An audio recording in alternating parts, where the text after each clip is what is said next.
안녕하세요. 오랜만에 찾아온 그라미의 모든 영화 그라미입니다. 6년 만에 나온 대작 애니메이션의 후속작이죠. 겨울왕국2 개봉하자마자 보고 왔습니다. 앞으로는 겨울왕국2에 치명적인 스포일러가 있습니다. 그럼 출발합니다. 영화는 어린 엘사와 안나가 부모님에게서 마법이 걸린 숲에 관한 이야기를 들으면서 시작합니다. 진실을 알고 있는 전설의 강 아토알란의 끝에서 마법을 집어삼킨다는 구정과요를 자장가 삼아 어린 엘사와 안나가 잠들며 영화는 막을 올립니다. 아렌델의 성에서 안나와 함께 지내는 엘사는 자신을 부르는 목소리를 듣게 되는 한편 평범한 일상을 방해하는 점점 강해져가는 마법의 힘에 괴로워합니다. 안나는 이유도 모른 채 근심이 짙어지는 엘사를 걱정합니다. 안나의 위로를 받으며 잠든 엘사는 한밤중 자신을 부르는 강한 목소리에 잠에서 깨어나고 아렌델 곳곳에 지진과 이변이 일어나 아렌델의 국민들과 함께 절벽 위로 대피하게 됩니다. 위기를 느낀 엘사와 안나는 트롤의 지도자인 페비를 만나 과거 엘사의 아버지 아그나르가 마법에 걸린 숲에 살고 있던 노덜드라족과 평화를 도모하고자 댐을 선물하고 이 만남을 가지는 자리에서 일어난 일로 정령들의 분노를 사 이 일이 시작되었음을 알게 됩니다. 엘사와 안나 일행은 사태를 해결하기 위해 마법이 걸린 숲으로 향합니다. 마법이 걸린 숲에 도착한 일행은 과거 정령들의 분노로 숲에 갇혀버린 아렌델의 병사들과 노덜드라족을 만납니다. 그 과정에서 엘사와 안나의 어머니 이두나가 노덜드라족이었음을 알게 되죠. 그리고 공격해오는 정령들과 부딪히며 진실을 찾아갑니다. 과거 왕 아그나르와 왕비 이두나가 사망할 당시 타고 있던 이 배를 발견하고요. 사건의 진실에 한 발짝 다가가게 됩니다. 엘사는 앞으로의 여정이 위험해질 것임을 알고 안나와 울라프를 남겨놓고 홀로 움직여 어머니가 불러주던 구정가요 속 진실의 강 아토알란의 끝을 찾아갑니다. 강의 입구에서 물의 정령 노크를 만나 길들인 엘사는 말의 모습을 한 노크와 강을 건넙니다. 목적지에 도착한 엘사는 숨겨진 진실을 모두 알게 됩니다. 과거 아그나르의 아버지인 선선왕이 마법을 다루는 노덜드라족을 견제하여 침략하기 위해 꾸민 계략이고요. 노덜드라족에게 선물한 댐 역시 자연을 헤쳐 정령의 힘을 약하게 하기 위한 함정의 일부였음을 알게 됩니다. 거기에 자신이 정령과 인간을 잇는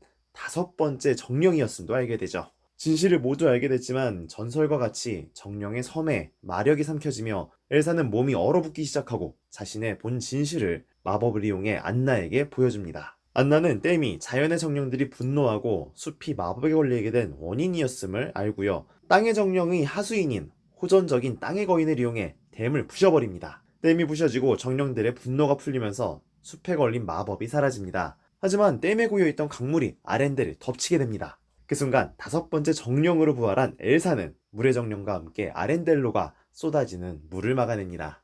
이후 안나는 아렌델의 여왕으로 즉위하고 엘사는 노덜드라족과 함께 마법의 숲을 수호하면서 자매는 서로 돈독한 관계를 유지하며 영화는 막을 내립니다. 네, 어떻게 보셨나요? 영화를 보고 바로 정리한 내용이라 좀 부족한 부분이 있을 수 있다는 점 먼저 양해드립니다.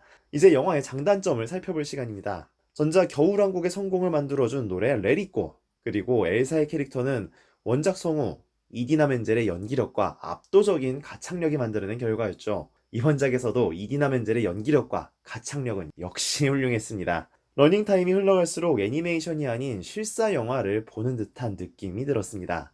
그리고 겨울왕국2를 관람하신 분들 대부분이 공감하실 겁니다. 이 영화는 중반을 지나고 엘사의 마법과 정령들의 대결이 치열해지기 시작하면서 역대급 비주얼을 보여줍니다. 영화를 보는 내내 좀 아이맥스로 관람하지 못한 게 너무나 한스러울 정도였습니다. 어떻게 그렇게 원소들의 움직임을 만들어내고 이 예쁜 색들을 구현해내는지 신기할 따름입니다. 겨울왕국 1에서는 안나와 엘사를 불행하게 만드는 배경에 불과했던 이 부모님의 사망에 주목했다는 것도 이번 극의 배경인 마법의 숲과 정령의 설정과 더불어 이 세계관의 깊이를 더하고 확장하는 등 더욱 빠져들 거리를 만들어내서 팬들로서는 즐거운 경험이었습니다.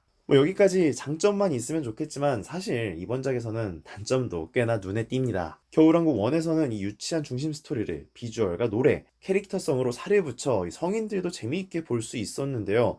이번 후속작은 정반대의 선택을 했습니다. 원죄라고도 할 수 있는 선대의 죄를 풀어나가며 위기에 맞서고 숨겨둔 진실을 마주하는 어두운 이야기에 전작에서 퇴화한 듯한 캐릭터성과 부족한 개연성과 극과 노래의 전환, 그리고 산만한 서사로 저점을 찍었습니다. 사실 실사 영화에선 드물지 않은 소재이지만 이 디즈니 애니메이션에선 잘 쓰이지 않았던 사건의 중심을 파헤쳐보니 선대에 악행이 있었다는 이런 흥미로운 뼈대에 위에 장점이 있었던 덕분에 재미는 어느 정도 잡았습니다. 하지만 구심점을 잃어버린 안나, 엘사, 크리스토프의 3원 전개는 이야기가 산만해서 기껏 몰입했던 극에서 이탈하기 일쑤였습니다. 네, 레리코 같은 씬의 킬링 포인트가 없는 상황에서 이건 치명적이죠. 대사에서 노래로 전환되는 장면은 매끄럽지 못하고 자기적으로 노래를 끌어내고 이 과도한 캐릭터들의 율동으로 아니 갑자기 왜? 여기서 왜? 이런 의문이 듭니다. 크리스토프는 시작부터 끝까지 프로포즈에 집착해서 멍청한 행동만 하다 마지막엔 백마탄 왕자님이 됩니다. 안나는 엘사와 별개 행동을 하는 중반부까지는 전편에서 보여줬던 행동력은 온데간데없고 엘사만 따라다니다 여왕이 되어버립니다. 그래서 중반 이후에 보여주는 역동적이고 주도적인 이 안나적인 모습이 와닿질 않습니다. 올라프만이 중간중간 보여주는 개그씬과 소멸씬으로 관객들을 흡입시키고요. 더욱 강해진 능력으로 트라우마를 이기고 근원을 찾아가는 엘사만이 그나마 성장의 모습을 보여주고 있습니다. 마지막으로 저만 그렇게 느꼈는지 모르겠지만 이 자막이 빨리 지나가서 불편한 느낌이었거든요. 제 노안 때문에 그런가요? 기대에는 못 미쳤지만 재미는 있었던 겨울왕국 투어. 쌍피디님의 평점은 10점 만점에 7.5점. 저 그라미의 평점은 10점 만점에 7점입니다. 범작으로 보기에도 수작으로 보기에도 무언가 애매했던 애니메이션 겨울왕국 2의 리뷰를 마치겠습니다. 영상 재밌게 보셨나요? 재밌게 보셨다면 구독과 좋아요, 알림 설정 잊지 마시고요. 저희는 다음 영상으로 찾아뵙겠습니다. 고맙습니다.